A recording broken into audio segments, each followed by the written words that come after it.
एक बार टूनी के माता पिता भोजन की तलाश में दूर के जंगल में जाते हैं और टूनी से बोलते हैं कि देखो बेटा, घर पे रहना और अच्छी तरह घर की रखवाली करना, क्योंकि जुग जमाना बहुत खराब है। अगर घर पे कोई नहीं रहोगे तो कोई भी आएगा और हमारा कोई भी सामान चुरा कर लेकर चला जाएगा।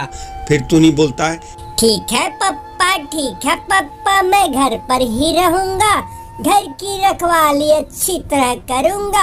आप जाइए और अच्छे अच्छे फल लेकर आइए।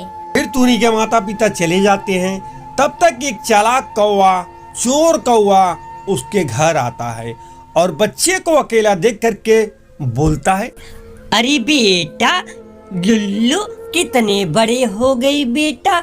अरे मैं तो तुमको बचपन में ही देखा था, जब तुम बहुत छोटे थे। अब तो इतने बड़े हो गए हो कि मैं तुमको पहचान भी नहीं पा रहा हूँ। फिर टूनी का बच्चा बोलता है, अंकल आप हो कौन? मैं तो आपको जानता नहीं हूँ, मैं तो आपको पहले कभी देखा नहीं हूँ। फिर कौवा बोलता है, अरे बेटा, मैं और तुम्हारे पापा बचपन की दोस्त हैं। हम लोग एक ही साथ स्कूल में पढ़ा लिखा करते थे, एक ही साथ घूमा करते थे, एक ही साथ खूब मौज मस्ती किया करते थे। लेकिन तुम्हारे पापा तो गांव में रह गए और हमारे पापा हमको लेकर के शहर में चले गए और इस प्रकार हम दो दोस्त दूर हो गए। आज मैं रास्ते से जा रहा था, तुम्हारे पापा ने मुझको देख लिया और पहचान गए। तुम्हारे पापा ने मुझसे बोला, अरे दोस्त कहाँ जा रहे हो अकेले पैदल पैदल? मैंने बोला, दोस्त मैं अभी शहर में रहता हूँ, गांव में अभी आया हूँ, गांव में हमको कोई पहचानता नहीं है, मेरे पास कोई साधन भी नहीं है। मेरी जो कार थी, मेरी जो बाइक थी, वो तो शहर में ही रह गई है। फिर तुम्हारे पापा बोले कि देखो दोस्त, तुम मेरे बचपन के दोस्त हो, तुम्हारी परेशानी मेरी परेशानी है। तुम पैदल चल रहे हो, हमको अच्छा नहीं लग रहा है। हम जा रहे हैं जंगल में फल की तलाश में, हम अभी घर जा ही भी नहीं सकते। लेकिन तुम एक काम करो, मेरे घर जाओ, मेरा एक बेटा होगा, मेरे बेटे से बोल देना कि मैं तुम्हारे पापा का मित्र हूँ और तुम्हारे पापा ने कहा है कि मुझको साइकिल दे दो। साइकिल मेरे घर पर पड़ी है और जाकर के साइकिल ले लेना। इसलिए बेटा, मैं तुम्हारे पापा के कहने पर तुम्हारे घर आ गया ताकि मैं तुम्हारी साइकिल को लेकर के शहर जाकर के अपना कुछ सामान ला सकूं। इसलिए बेटा, मुझको साइकिल दे दो तो बहुत अच्छा होता। फिर टूनी बोलता है, ठीक है अंकल, आप मेरे पापा के दोस्त हो। पापा ने अगर कहा है तो कोई बात नहीं, ले जाइए साइकिल। फिर चालाक कौवा साइकिल लेकर के 9 2 11 हो जाता है।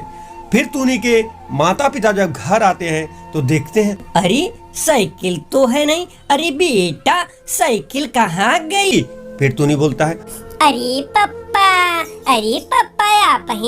आपके जो दोस्त थे वही आए थे और बोले कि मैं आपके पापा का बचपन का दोस्त हूँ। और मेरे पापा मुझको रास्ते में मिले थे और मुझसे बोले कि जाओ, मेरे घर एक साइकिल है, तुम साइकिल लेकर के शहर जा कर के अपनी जरूरत पूरी कर लो। फिर टूनी का पापा बोलता, अरे बेटा, मैंने तो किसी को नहीं भेजा था, मेरा तो कोई बचपन का दोस्त शहर में भी नहीं रहता है। लगता है किसी ने तुमको उल्लू बना दिया कि कोई चोर आया और तुमको अपनी बातों में उलझा करके साइकिल लेकर चला गया। वह जरूर कोई ना कोई चोर ही रहा होगा। अब तो हमारी साइकिल भी गई हाथ से। लेकिन बेटा देखो, मैं तुमको एक बात समझा दे रहा हूँ, कभी भी किसी अनजान व्यक्ति पर भरोसा नहीं करना चाहिए। अगर कोई आकर के कोई बात कहे तो उसकी बातों को नहीं मानना चाहिए। ऐसे ही लोग आते हैं और झूठी झूठी बातों में फंसाते हैं और घर लूट करके चले जाते हैं। फिर बच्चा बोलता है, जी पप्पा, आज के बाद मैं किसी के ऊपर भरोसा नहीं करूँगा। मैं उसके भरोसे में आ गया, बहुत बड़ी भूल कर दी। टूनी और टूनी के माता पिता बहुत पछताते हैं। तो दोस्तों, इस कहानी, इस स्टोरी से हम क्या सीखें कि हमें किसी के ऊपर कभी भी भरोसा नहीं करना चाहिए। अगर कोई अनजाना आदमी आता है और कुछ भी अपनी बातों में उलझाता है तो उसकी बातों पर विश्वास नहीं करनी चाहिए। तो दोस्तों, मेरी स्टोरी, मेरी कहानी, मेरा वीडियो कैसा लगा कमेंट बॉक्स में जरूर बताएगा। वीडियो अच्छा लगा हो तो एक लाइक जरूर कर दीजिएगा। अगर इसी प्रकार का आगे मेरा वीडियो देखना पसंद करते हैं तो वीडियो को लाइक, चैनल को सब्सक्राइब और बेल आइकन घंटी जरूर दबा दीजिएगा। आपकी बहुत मेहरबानी होगी। तो दोस्तों, मेरा वीडियो देखने के लिए आपका बहुत बहुत धन्यवाद। मिलते हैं अगले वीडियो में, तब तक के लिए जय हिंद, जय भारत, वंदे मातरम।